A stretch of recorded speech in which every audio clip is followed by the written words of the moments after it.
Alors, autonomie des véhicules électriques en hiver. Bon, on y arrive, hein, c'est le moment d'en parler. Jusqu'à 50% de moins en fonction des conditions. Sur ecoloauto.com, hein. Ce n'est pas un secret que l'autonomie des véhicules électriques est une donnée variable, pas fixe. Une voiture peut bien annoncer 417 km comme la Chevrolet Bolt ou encore 568 km d'autonomie comme la Model 3.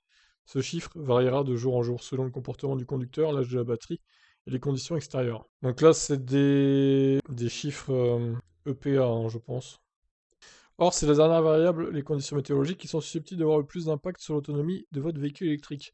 Mais combien de kilomètres perdons-nous exactement en hiver? Est-ce que ça aura un impact réel sur notre quotidien? Explorons la première question tout d'abord. C'est une question assez difficile à répondre sans tomber dans de longues explications. Ce qui est certain, c'est que l'hiver affecte négativement l'autonomie de notre véhicule électrique. Plusieurs études ont d'ailleurs démontré le phénomène. Oui, oui, bah, je témoigne aussi, hein. Je pense qu'on perd entre 30 et 40 km sur une autonomie de 500 km, on va dire. Une dizaine de pourcents, quoi, en gros. Une étude effectuée par la Fédération de l'automobile de la Norvège en 2020 auprès de 20 des véhicules électriques les plus populaires du pays, a conclu qu'ils perdaient en moyenne 19% de leur autonomie par temps froid. Les véhicules ont été évalués sur le même circuit comptant des portions d'autoroute et de ville avec le système de chauffage mis à 21 degrés. Bon, alors ça dépend aussi, hein, si c'est un chauffage normal ou si c'est une pompe à chaleur, c'est toujours pareil. Plusieurs véhicules évalués ne sont pas disponibles chez nous. Par contre, certains modèles comme les Tesla Model 3, Model S, Model X le sont, comme la Nissan Leaf, l'Audi e-tron, Kona électrique, Chevrolet Bolt et Volkswagen e-Golf. Donc là, c'est bien un site canadien, hein, Écolo Auto, donc c'est pour ça qu'ils disent chez nous, quoi. Voici comment ces modèles se sont débrouillés. Veuillez prendre note que les données suivantes sont basées sur le cycle BlueLTP, ça tombe bien, puisque l'étude était effectuée en Europe. L'autonomie des véhicules selon l'EPA en Amérique du Nord est plus basse, mais ce qui nous intéresse principalement ici est la perte. Alors, modèle S aurait perdu 23% environ, 470 km, la modèle 3 404 elle aurait perdu 28%, modèle X 420 elle aurait perdu 17%, le Kia Soul, le Kia e-Soul du coup 22% de perdu, le Kona moins 10% seulement, ce qui est assez étonnant parce que c'est le même moteur, la même batterie, donc je comprends pas trop pourquoi le Kia e-Soul a perdu beaucoup plus que le Kona électrique. Étonnant. La Chevrolet Bolt aurait perdu 30% quand même. Opel Ampera E, quoi. Audi e-tron aurait perdu 14%. Nissan Leaf e+ aurait perdu 22%, tout comme la Leaf normale. Donc en gros, bah, le Kona, je pense qu'il est sauvé tout simplement grâce à sa pompe à chaleur, les autres n'en ont pas. Ce qui peut expliquer la différence supplémentaire. Si l'Audi e-tron doit en avoir une aussi, du coup, c'est pour ça qu'il a perdu que 14%. La Chevrolet Bolt et la Model 3, par contre, c'est dur, hein, la perte. Waouh. Bon, encore une fois, voilà, c'était l'ancienne Model 3 qui datait de 2020 aussi. Peut-être que du coup, maintenant, ça s'est amélioré. D'ailleurs, il y a une pompe à chaleur, il me semble, de série sur la Model 3. Dites-moi si je me trompe, mais je crois que c'est ça. Donc, du coup, eh bien, la perte maintenant, pour les modèles de maintenant, sera bien moindre. Il faut quand même le préciser. Bon, les Nissan Leaf n'ont pas de pompe à chaleur, hein, ça c'est évident, vu la perte. La Bolt, c'est dur, hein. Par contre, 30% de perte, waouh! Si la Chevrolet Bolt annonce 417 km ici, elle devrait théoriquement perdre 30% de son autonomie et offrirait donc 292 km. Le hic de l'étude, ou du moins un élément important, a considéré que la température extérieure au moment de l'évaluation était d'environ 0 degré. Dans un tel contexte, les chiffres font peur car nous le savons, il fait bien plus froid que ça l'hiver au Québec. Ouais, c'est clair, là, ils ont pas de bol, hein. Est-ce qu'on doit donc s'attendre à perdre 50%, 60% ou même 70% de notre autonomie si le mercure chute à moins 20 degrés? Qu'arrive-t-il à moins 40? Si nous utilisons les données que nous avons comptabilisées lors des 2 derniers hivers, la réalité n'est pas si sombre. Nous allons actualiser nos chiffres cet hiver bien sûr, mais nous voyons ce que nous avons vu, ce que nous avons eu la chance d'évaluer au cours des dernières années.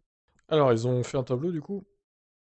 La Porsche Taycan aurait perdu 11% d'autonomie, la Leaf plus 27%, à moins 10 degrés, la Bolt à moins 17, 31%, à moins 24, moins 38.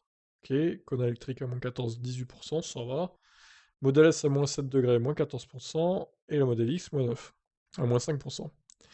Notre essai hivernal le plus froid au volant d'un véhicule électrique a eu lieu à moins 24 en Chevrolet Bolt, avec une perte d'autonomie d'environ 38%.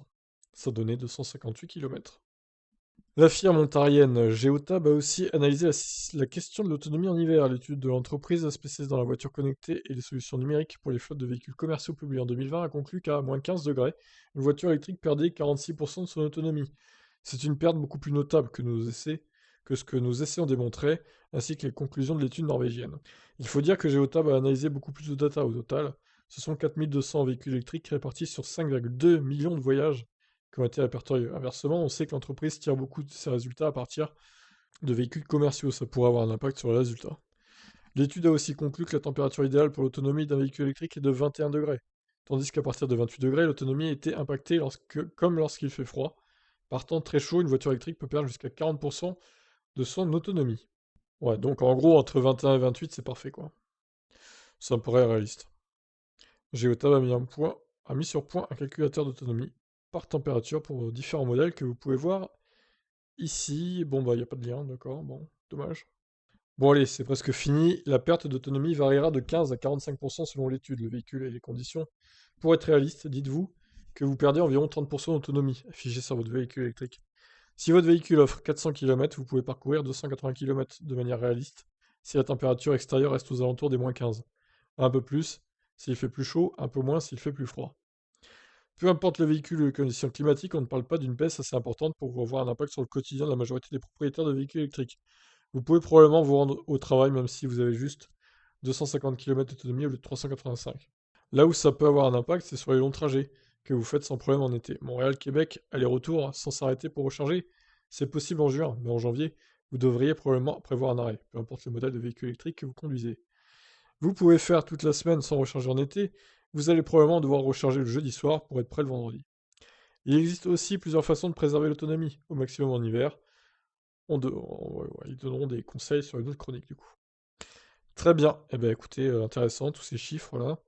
Bon, en gros, voilà, le Kona électrique, très bon choix avec la pompe à chaleur, hein, qui limite la perte d'autonomie en hiver. Et voilà, encore une fois, très bon véhicule qui s'en sort haut la main. Maintenant, voilà, ce serait intéressant que vous me disiez, hein, ceux qui ont une Model 3, il fait déjà assez frais là en ce moment.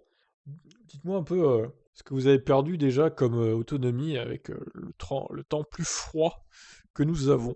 En tout cas, ce qu'on peut retenir aussi, c'est que la Chevrolet Volt ou Opel Ampera i pour l'Europe est un très mauvais élève, hein. Elle supporte pas le froid cette voiture, hein, c'est terrible. Voilà, donc bon, après nous en France, globalement, à part ceux qui habitent à la montagne, bon, on n'est pas trop touché par les températures de moins 5, moins 10. Enfin, moins 5 si, moins 10 c'est plus rare déjà. Puis moins 15, moins 20 c'est quasiment jamais en fait. Même dans les régions très froides habituellement. Voilà, donc c'est pas le Québec quoi. C'est pas la Norvège non plus. Donc pour ça, on est dans un pays plutôt tempéré, on va dire, niveau température. À part l'Est, hein, genre l'Alsace, oui, c'est vrai qu'il fait très froid là-bas, c'est assez continental comme climat, donc... Mais bon, tout ce qui est côte ouest, même le nord-ouest, etc., même le nord, ça va aussi, bon, sud, sud-ouest, etc., il fait rarement moins 5 ou moins 10 quand même, hein. Mais bon, ça peut arriver quand même, on sait jamais, dans des cas très rares. Voilà pour cette étude, je vous laisse commenter. Qu'est-ce que vous en pensez de tous ces chiffres du coup? Ciao ciao.